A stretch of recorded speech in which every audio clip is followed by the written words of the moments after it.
So as you've seen, you've just gone through the 80s collection of my action figures.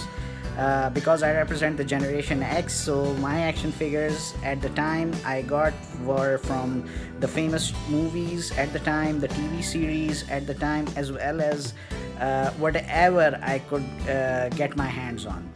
And it wasn't easy because I had to write a letter. I was only 5 or 6 years old, but I learned how to write a letter, or at least a list of the items that I wanted, because my aunt, she was living in the US. She still lives there, and she is the reason, because my parents were like paying for it, but she was the one who used to go out to the toy stores and get me the stuff that I really wanted.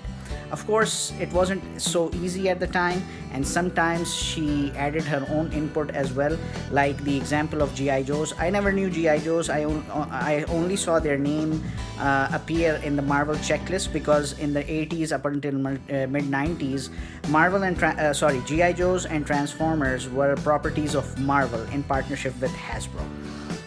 So in that respect, she just took her own initiative. She thought maybe I might be interested in action figures of army guys. And in that respect, when I first came across the action figure, I was sold. And that started my journey for the collection of G.I. Joes, which I still have with me. I've got 2 boxes of G.I. Joe and Cobra vehicles. I've got more than 100 action figures of G.I. Joe and Cobra, and in the next few weeks I'm gonna be bringing them all out just to have you guys see it. But the thing is that in today's world, communication has become the easiest. It's a globalized world, whereas in my time I used to write down the list. My dad would mail it. The mail would reach the US after like 7 days or 10 days. Then my aunt, she would go through the list. Then she would actually go, because there was no Amazon, and she would just go to the toy stores, buy all the action figures that I had asked for, and then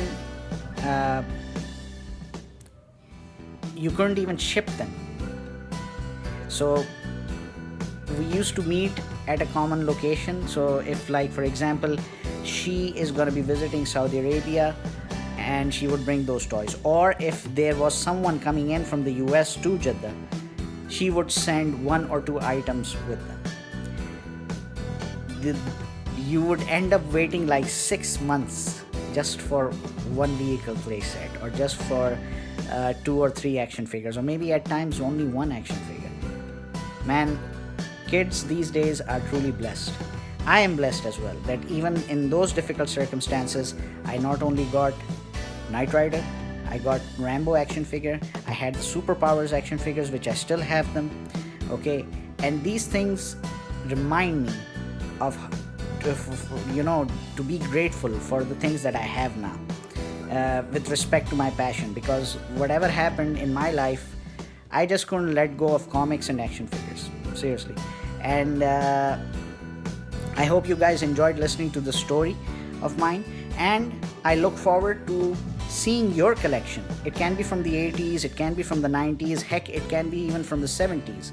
Don't shy away, guys. Show off your collection. Let your story be told. Thank you very much for watching. Next episode is gonna be about my toy collection from the 90s. Thank you.